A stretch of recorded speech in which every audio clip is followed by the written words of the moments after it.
What is going on, wrestling fans? Welcome back to the Rantin Review Pro Wrestling. We are talking about New Japan Pro Wrestling. We are doing and continuing our series, New Japan Explained, for AEW fans, especially if you're going to be watching Forbidden Door 2023, or if you're among the fans who are going to be watching the G1 Climax this year for the first time.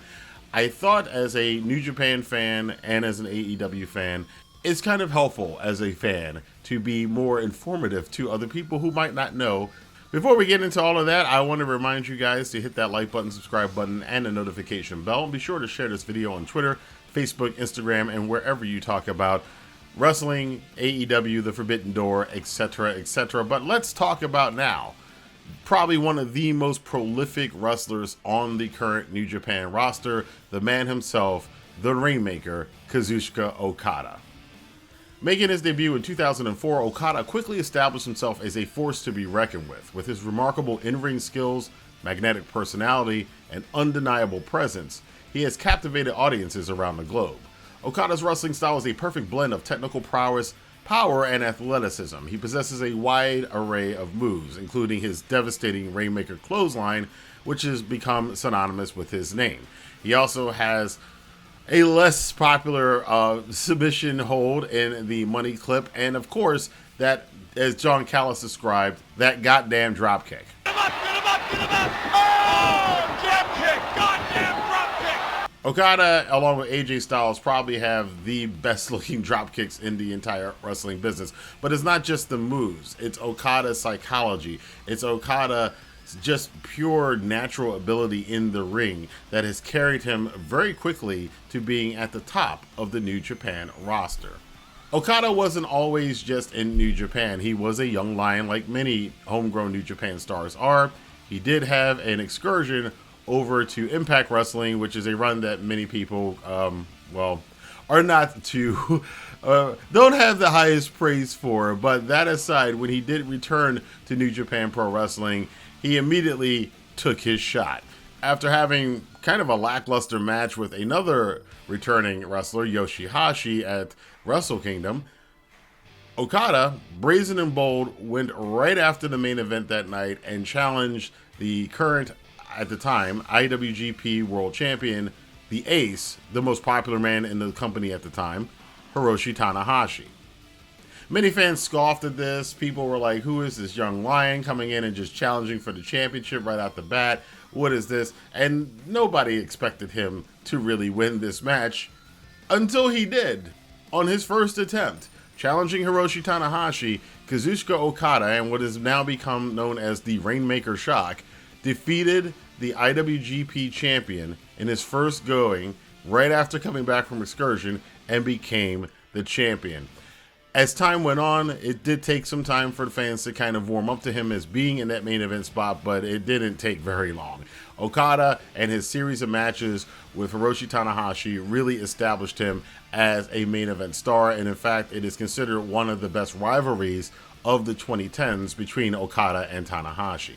In fact, you could say that a hallmark of Okada's career has been his championship reigns. In fact, the IWGP Championship, especially the third generation belt, are kind of synonymous with Okada, and it's very hard to see Okada as not being IWGP champion, which can be problematic. There are some calls to him being kind of a Cena-esque character. He's always has to have the title, but that is his character. Kazuchika Okada's character is that he is the number one guy and he is the champion. Okada is also a member of the Chaos stable, which in the mid-2010s was a far more cohesive stable than it is in current day New Japan. That faction was known as Shinsuke Nakamura's faction at the time, and the two of them kind of co-led the faction. They had some clashes, of course, in the G1 Climax, where you would see who was really leading the faction, but it was kind of co-leadership, sort of, but Shinsuke was always the man until he left the company.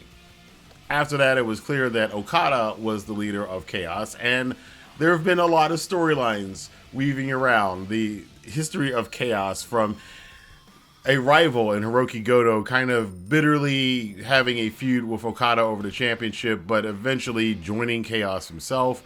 Okada also brought Will Ospreay into New Japan Pro Wrestling after wrestling him in the UK and quickly made him a member of Chaos. Of course, that would backfire later on when Ospreay would turn on Okada and Chaos to create his own faction of the United Empire. And lest we forget the infamous storyline with Jay White, whose intentions from the very first day he stepped into being part of Chaos said that he was going to break it down.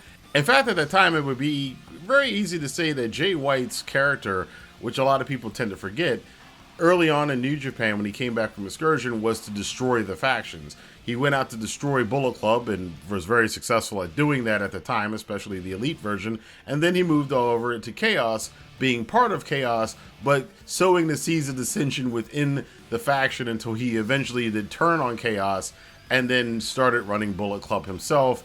In fact, Kazuchika Okada suffered greatly from that heel turn.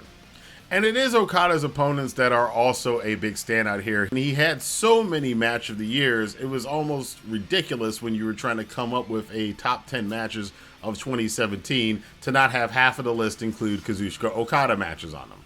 He's had legendary showdowns with AJ Styles. As I mentioned before, Shinsuke Nakamura, Minoru Suzuki and him have had several encounters.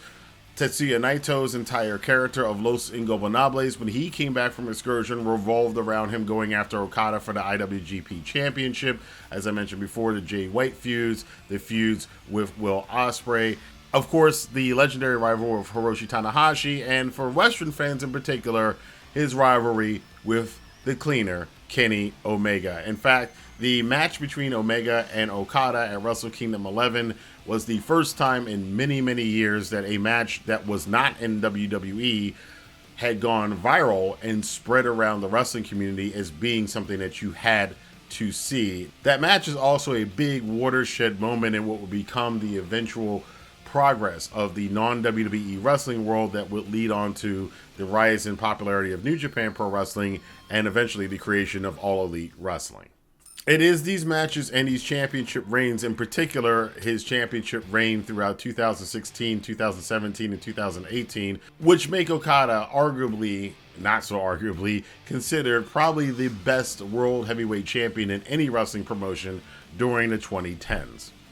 To say Okada is a heel or face is probably not very accurate. Chaos was kind of a heel faction to begin with. It's kind of become a face faction just because the other factions were just more heinous than Chaos was. But Chaos essentially isn't really a face faction, and Okada really isn't quite a face wrestler. He's kind of just himself.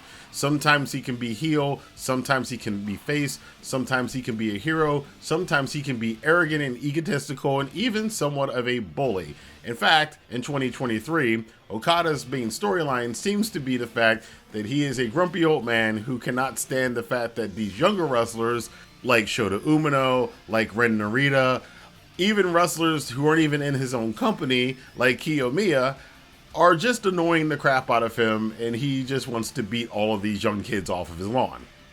Beyond all of his accolades in the ring and inside of New Japan, Kazuchika Okada has also become a cultural icon in Japan. His charismatic presence and natural charm have made him a fan favorite, even again, that he's not really a babyface, with his unique Rainmaker entrance and vibrant persona captivating audiences around the world. He's in various commercials. He married very well in Japan, and he's been featured in a lot of press and media over in Japan. I think a lot of times people would consider that what Okada is trying to do is trying to be a modernized version of Antonio Inoki in some respects.